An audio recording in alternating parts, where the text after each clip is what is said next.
Right, so today we've got a slight different one. I'm going to be unboxing something off eBay. So since I started, I've been experimenting with different cameras. The first video I did was taken on my iPhone SE. So that was the 8-man video. The only issue with my SE, I think, is the storage. So it does pretty good 1080p for 60 frames a second, I think. Anyway, it seems all right. Lighting wasn't great, so maybe that was an issue with it. But 60 gigabytes of memory sounds all right when you buy the phone, but then you get the phone and then you actually find out you've only got maybe 8 or 7 gigabytes, and then you end up getting programs installed on it, apps, and you've got your Facebook or whatever, and then the more you use it, the more space you take up. Right about now, I'm dealing with about 1 gigabyte of memory on my phone, so it's pretty annoying, and so it's better to use a dedicated video camera, I would say. I was using the 8-man quite a bit. 1080p, high definition, pretty good. I think it lacks quality around like the lines, so you don't get crystal clear. It doesn't seem very smooth, the lines, maybe that's the way of doing it, I don't know. But it's still a decent camera for doing sort of action shots, and if you're outside filming, then it's good, so I'm still going to be using that. The other video cameras I've been using, like with the loot crate last time around, last week, probably more than last week, sorry about that, but what was this one? Sony DSC WB30, which is a good camera, 20 megapixels. It only films 720p, so that's one of the issues I'm having with using this. It just seems like everything's not as crisp as you'd like it to be. And in today's world where if you can get 4K stuff, then it's just doesn't really cut it. The other one that I'm using now is also 720p, and that's another Sony, but that's a bridge camera, and it's got a bigger lens, so I'm thinking maybe that will give a better quality. The second-hand camera I've decided to go for is a camcorder, a Canon Legria HF R27, and it's a 1080p one. I think it was maybe 200 odd pounds when it was new. Because it's off eBay, it's in a brother box for some sort of cartridge toner for a printer. But anyway, it doesn't matter. We don't care about the box. We're going to cut open the box with my trusty knife.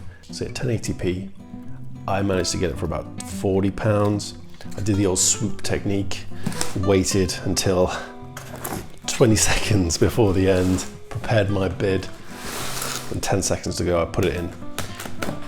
I lose so many bids on eBay by getting overexcited and putting my bid in straight away, but I'm getting better at it now. And just swooping in at the last minute is probably the good thing to do. Okay, here we go. It's hard one-handed. Anyway, open it up. Let's hope it's a camera. It's well packaged, this. Basically you get everything there from this seller, who's pretty good at sending it. I got it really quick. The only thing he didn't give me was the actual box. But here we've got HDMI cable, because it's 1080p. We've got a USB 2. That's not USB-C, but it's a cable, I don't care. And then we've got composite, red, white, and yellow. Let's plug that in, plug it into the TV maybe. And so let's just double check this. Yeah, we've got it's an HF, oh no, HF 27. Got this. Instructions will be handy. We got a load of discs. Who uses discs anymore? It's all going to be online. These discs will need updating anyway. In this one, we've got a plug it in, power adapter, a brick, and a cable with some weird end to it. I have no idea. All the cameras there. Let's see what else. Lots of nice little bits of cardboard that might make good burning material. I hope it's got a battery in it. I thought it had 2 batteries, but maybe not. This is the camera itself. It's quite nice. So we've got HD, and then we can switch that around. So instead of using a mirror to see what's going on, I can turn it around and see what's going on with this. So it's HD touchscreen. Got a slot there, you can put 2 SD cards inside it, which is pretty good. Yeah, so we've got a battery here. Standard lithium battery. Some people complain about the battery life, but I'm not going to be doing really long videos. Video snap, it has got something so I can put it on the tripod. Unfortunately, I don't think you can use an external microphone. No, you can have headphones, but no external.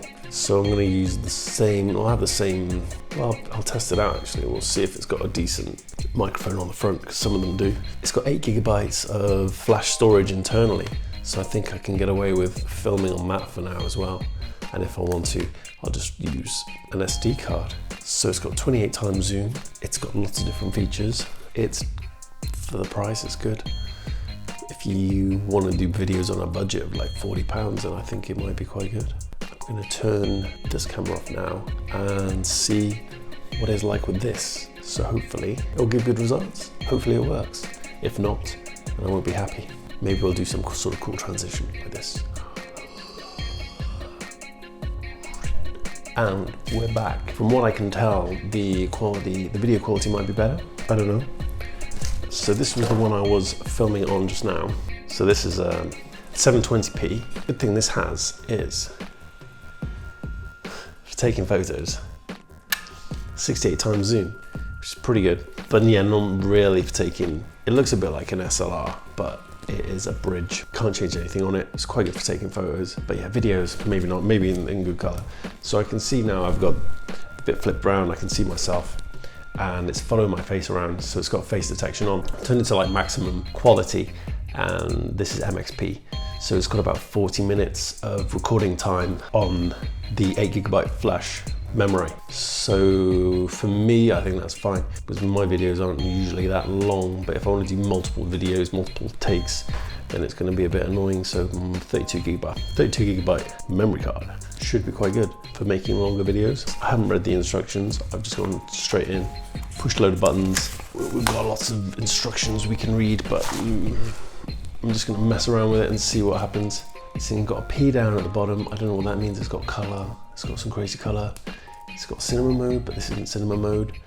I'm just hoping that it's going to be pretty good. It seems alright at the moment. This was just a quick unboxing of a video camera secondhand. But it just shows what you can get. £200 when it was new. Used now £40. That was a good deal for me. I had a look at quite a few ones. This sort of one, you get lots of Panasonics and Canons, similar sort of range. And it just goes to show the cool stuff you can find on eBay. Whatever you want on eBay, you can really find it. But yeah, leave a comment. If there are any YouTubers, what do you use to record your stuff? I see a lot of people using SLRs.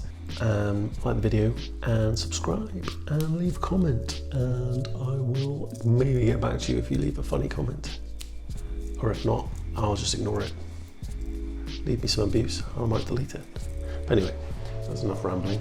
These are some good cameras. Like I said, Sony, that was a pretty good one. It's good for taking out, fit in your pocket. iPhone, good for taking out, fit in your pocket. 8-man, good for taking out, fit in your pocket. This one, really annoying. Having to have it around your neck all the time. You look like a tourist as well. I'd always used to have it like a holster. But anyway, and yeah, like and subscribe, and I will see you later.